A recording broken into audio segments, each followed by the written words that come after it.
Apa beza antara agama Yahudi dan Kristian? Jawabnya, bezanya Yahudi ni, dia tidak berimankan kepada Nabi Isa alaihi salam. Adapun agama Kristian ini, dia beriman kepada nabi-nabi agama Yahudi.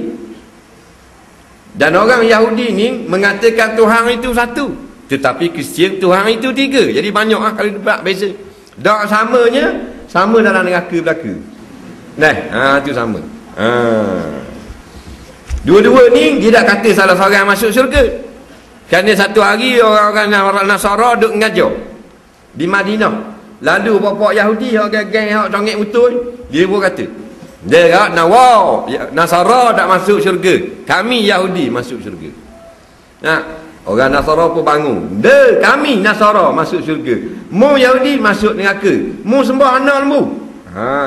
Kata Nasara. Oh, marah lalu Yahudi je kekek dia.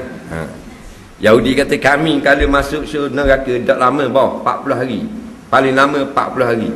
Nampak? Kerana Nabi Musa pergi Bukit Sinai 40 hari, paling lama 40 hari je, mu nak masuk surga.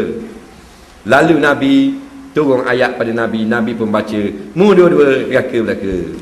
Faham?